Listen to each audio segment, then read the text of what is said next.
안녕하세요. 즐거운 순간 박대선입니다. 오늘은 셰익스피어의 가장 유명한 대사 중에 하나인 브루투스 너드냐가 나온 그 줄리어스 시저라는 것을 리뷰하도록 하겠습니다. 자, 줄리어스 시저는 독재관이었죠. 그리고 그를 암살범의 뭐랄까 행동대장 정도로 보면 되겠네요. 행동대장이 그가 아들처럼 아꼈던 브루투스였고, 그리고 줄리어스 시저의 관을 가지고 가서 추모 연설을 해서 분위기를 반전시킨 사람이 안토니어스였습니다.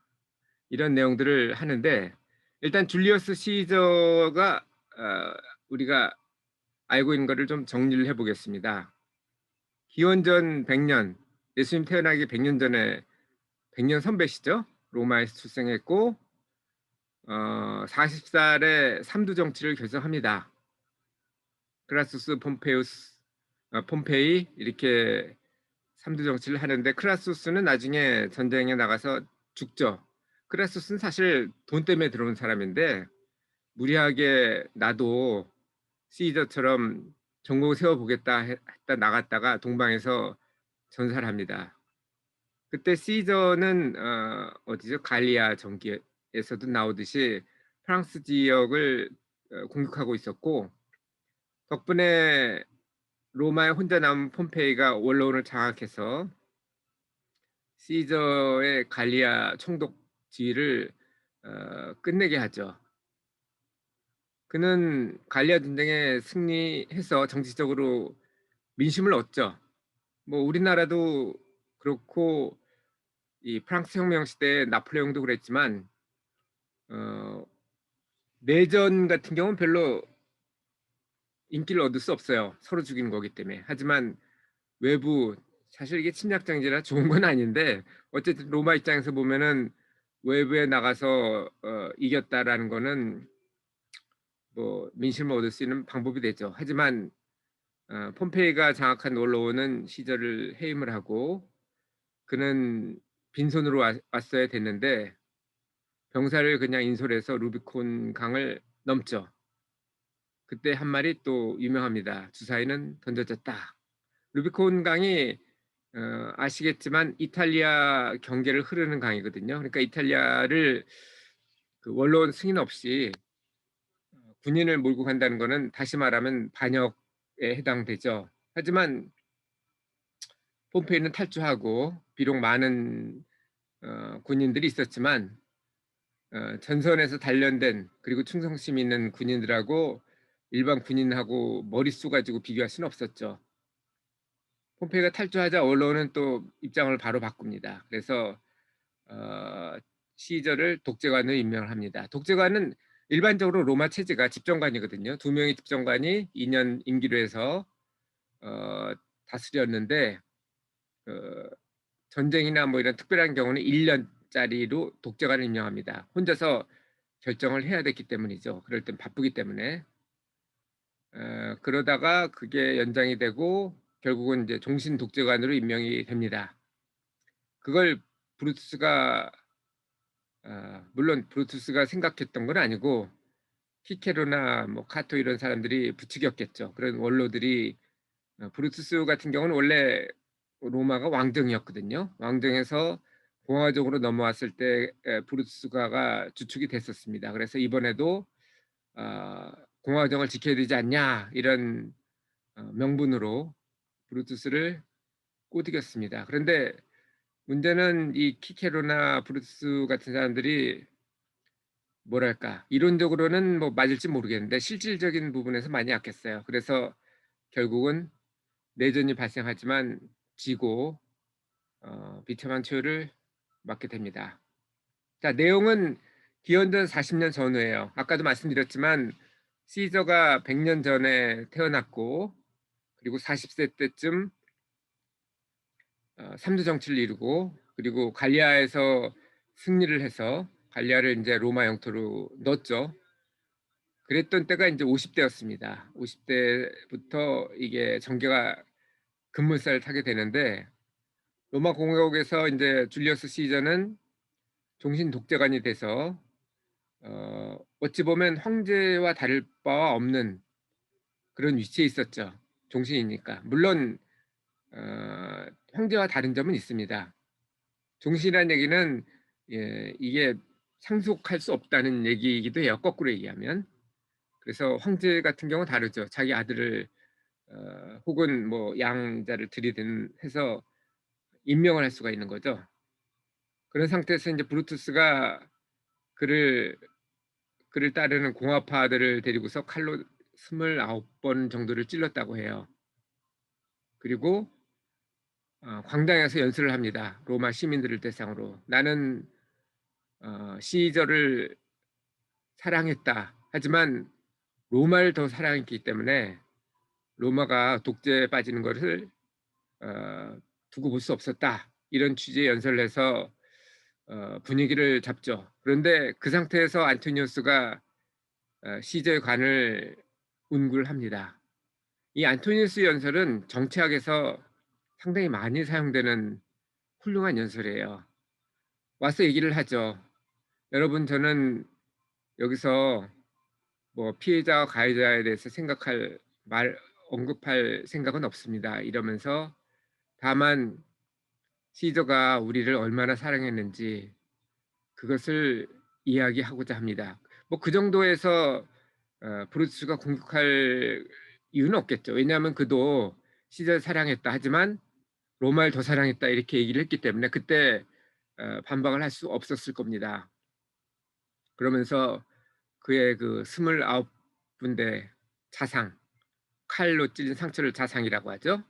를 보여주고 그가 정말 사랑을 했고 그가 이룬 업적들, 사실 업적을 많이 했죠. 나폴레옹이 황제가 된 이유도 그가 유일한 공화국이었던 유럽의 최초의 공화국이죠, 사실.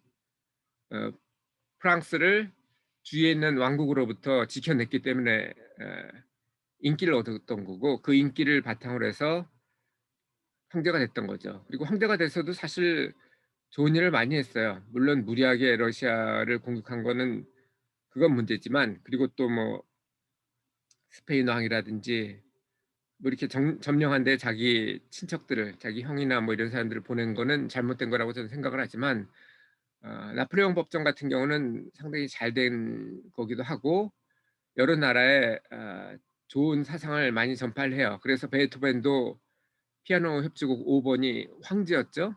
원래는 베토벤이 나폴레옹을 존경을 해서 헌정을 하려고 했어요. 근데 황제가 됐다는 얘기를 듣고서 이제 그 헌정사를 찢어버리기도 했죠. 어쨌든 그 안토니우스는 그런 얘기를 하면서 이제 딱 분위기가 돌아서자 그때 얘기를 합니다. 시저는 여러분을 정말 사랑했습니다. 그래서 자기의 자산을 전부 사유 자산 전부를 갖다가 나누어서 여러분한테 몇 루피아씩 나눠주도록 했습니다. 세상에 그 상속을 자기 아이한테 안 하고 황제라는 거는 이 공화정에서 그를 죽였던 거는 줄리어스 시저가 황제가 되려다는 기도를 한다는 그런 명분을 갖고 했던 거거든요. 그런데 황제의 자리도 아니고 그러니까 독재자가 아닌 자리도 아니고 룰러의 자리가 아니고 자기의 돈까지 돈은 대부분의 사람들이 다 상속을 하잖아요. 그때도 그렇고 지금도 그렇고 그거를 나눠서 주겠다고 그러는데 그때 이제 민중의 마음이 확 돌아섭니다. 그리고 결국은 브루투스와 그러니까 공화정파와 내전 상태가 되는데 이 안토니우스파가 이길 수밖에 없었죠. 민심이 일단 시저한테 있었고 왜냐하면 시저가 자기 자신을 자기 자신보다는 거기 있는 로마 시민들을 위해서 일을 했어요. 그리고 실적도 있었고 하지만 그거에 비해서 공화정은 그런 실적이 없었죠. 그리고 명분에 의해서 했지만 명분도 중요하지만 사실 실리가 더 중요했거든요. 그게 이 줄리어스 시저의 내용인데 글이 참 미려합니다. 정말 세익스피어는 역시 세익스피어구나 이런 생각을 할 수 있게 만들었습니다. 사실 이 책을 읽었던 거는 저희 아이들이 고등학교 다닐 때 읽었어요. 그 고등학교 인제 한국으로 얘기하면 국어 시간이죠. 영어 시간에 셰익스피어 작품을 읽는데 어 그것 때문에 한국에서 공부를 해서 읽게 됐던 겁니다. 근데 읽어 보니까 정말 해볼 만해요. 읽을 만합니다. 여러분도 한번 읽어 보셨으면 좋겠습니다. 여기서 느낀 거는 결국은 강한 것이 아름답다는 거죠. 만약 시저를 추종했던 파가 졌다면 내전에서 시저가 지금의 시저가 될 수 없었을 거예요. 공화파는 물론 뭐 명분은 훌륭했지만 실제로 로마에 기여한 게 많지 않았고 민심도 얻지 못했고 결국은 졌기 때문에 브루투스 하면 배신자로서 낙인이 찍혀 있습니다. 오죽하면은 단테의 신곡인가요? 거기서도 저기 루시퍼한테 지옥에서 뜯기고 있는 게 브루투스였습니다. 결국은 강한 것이 아름다워요. 그리고 강해지기 위해서는 지속적으로 적어도 지속적으로 강해지기 위해서는 백성들을 위해야 돼요. 그게 뭐 집정관이든 아니면 독재관이든 더더욱 황제든 결국은 백성을 위하는 게 중요합니다. 이 좀 공화파한테는 안 됐지만 그들이 막고자 했던 게 그 재정이었거든요. 그런데 실제로는 시절 죽임으로 인해서 바로 황제정으로 바뀌어 버립니다. 공화파가 인제 쓸 자리가 없어진 거죠. 자 여기서 보면은 법과 실질을 볼 수 있는데 우리는 나치가 나쁘다고 합니다. 근데 나치가 법을 이긴 적은 없어요. 합법적으로 집행을 한 거죠. 근데 그게 사람들은 다 나쁘다고 합니다. 합법임에도 불구하고. 또 시저가 루비콘 강을 넘는 거는 그건 반역죄거든요. 불법이죠, 쉽게 얘기하면. 하지만 그는 시저가 루비콘 강을 넘은 걸 가지고 나쁘다고 그러는 사람도 없어요. 시저나 나폴레옹하고 우리나라의 그 전두환이나 박정희 이런 사람하고는 또 다릅니다. 시저는 나름대로 국가를 위해서 일을 했고 갈리아 지방을 정복을 했잖아요. 나폴레옹도 프랑스를 막아냈죠.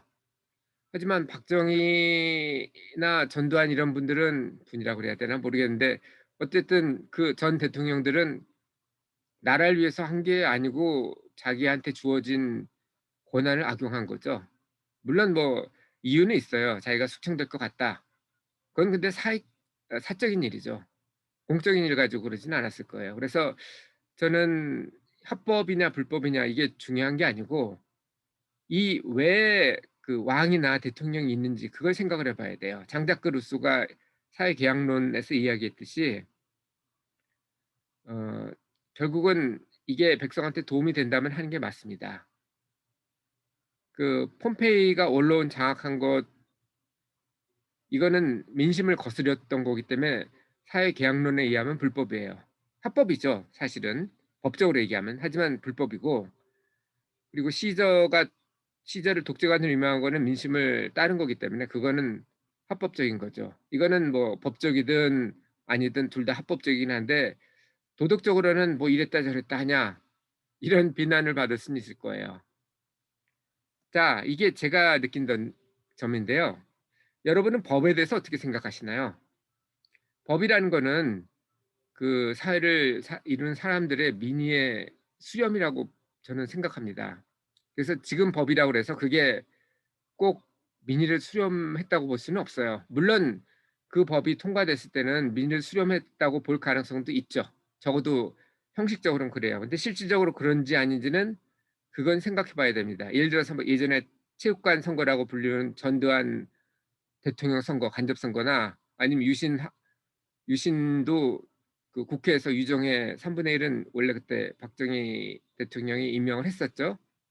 그런 사람들이 들어가서 통과시킨 유신 헌법이나 또 지금으로 보면은 민주당이 이렇게 어 자기 독단적으로 하는 그런 합법이죠 전부. 하지만 그게 민의를 따르는 게 아니라면 저는 불법이라고 생각해요. 그러니까 저항권이라는 게 있거든요. 법이 이렇게 됐다 하더라도 그 법이 정당하지 않을 때는 저항할 수 있는 권리가 있다. 저는 거기에 동의를 합니다. 여러분은 어떻게 생각하시나요?